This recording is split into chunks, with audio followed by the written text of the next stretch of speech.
ვისაც უნდა სასწაული იხილოს, მან სავსე მთვარიან ღამეს თელავიდან ალაზნის ველს უნდა უყუროს. გამარჯობა, ჩვენ ახლა ალაზნის ვაკეზე გაშენებულ კახეთის ერთ-ერთ უძველეს და ულამაზეს ქალაქში, თელავში ვართ, რომელსაც 19 საუკუნის გამოჩენილმა გერმანელმა პოეტმა არტურ ლისტმა ასეთი სიტყვები უსახსოვრა.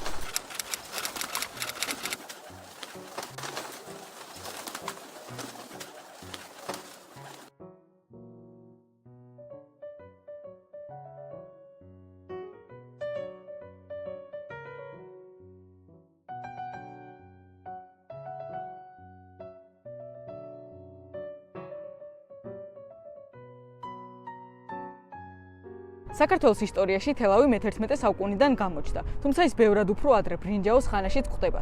ისტორიკოსების აზრით, სახელწოდება თელავი ეტიმოლოგიური თვალსაზრისით მცენარე თელას უკავშირდება, რომელიც ჯერ კიდევ ანტიკური ხანიდან მოდის, როცა თელავი ქალაქის ტიპის დასახლებად იქმნებოდა. მე-12 საუკუნიდან ქალაქი დიდ მნიშვნელობას იძენს. მართალია მე-17 საუკუნემდე ისტორიიდან დროებით ქრება მონღოლთა ლაშქრობების გამო, თუმცა მალე ისევ ასპარეზზე გამოდის.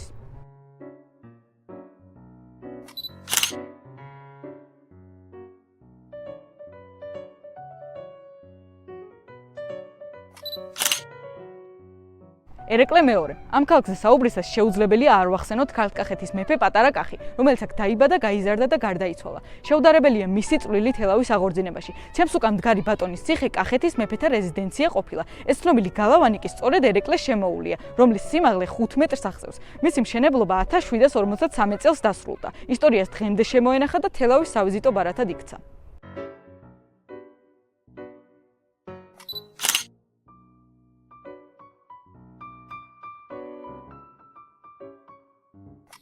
თელავს ვაჟა-ფშაველას სახელობის სახელმწიფო დრამატული თეატრიდან ჯერ კიდევ ისმის მხურვალე ტაში, რომელიც მაყურებელმა პირველად გიორგი ერისთავის გაყრას დაუკრა. თეატრი ერეკლე მეორის დროს აშენებულა და მეცაც გეტყვით, მაყურებელს კვირაში ორჯერ სპექტაკლზე დასწრება მოეთხოვებოდა. ამ სცენაზე უმოღვაწიათ ისეთ ცნობილ მსახიობებს, როგორებიც არიან ნატო გაბუნია, ვასო აბაშიძე, მაკო საფაროვა, ლადო მესხიშვილი და სხვანი. და ზოგადად თელავის კულტურული ინფრასტრუქტურა ძალიან განვითარებულია, ვინაიდან აქ შეხვდებით ისტორიულ ეთნოგრაფიულ მუზეუმს, ბიბლიოთეკებს და ბევრ სხვა რაიმეს.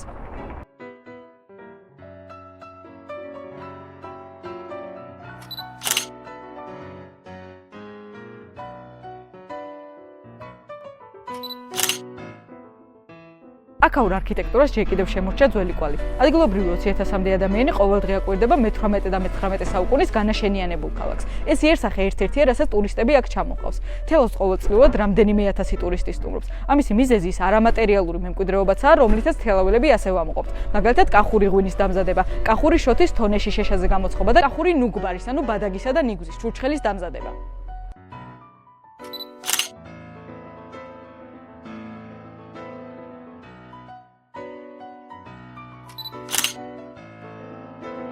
თელავიდან თუ რაიმეს უნახავად არ უნდა წამოხვიდეთ, ეს 900-წლოვანი ჭადარია. მას კულტურული მემკვიდრეობის ძეგლის სტატუსი ჯერ კიდევ არ აქვს, თუმცა აქტიურად მიდის ამისთვის მუშაობა, რადგან მალე თუ არა ოდესმე ის გახმება და მისი მონუმენტად ქცევა გარდაუვალი იქნება, რისთვისაც ეს სტატუსია საჭირო. ცნობილი ხის გარშემოწერილობა 12, სიმაღლე კი 40 მეტრია. ამ ისტორიების მოსმენის შემდეგ თუ ოდნავი ინტერესი მაინც გაგიჩნდათ ამ ქალაქის მიმართ, გირჩევთ დაუფიქრებლად მოიკიდოთ ზურგჩანთა და თელავს ეწვიოთ, რადგან გაზაფხული მის აღმოსაჩინად საუკეთესო სეზონია.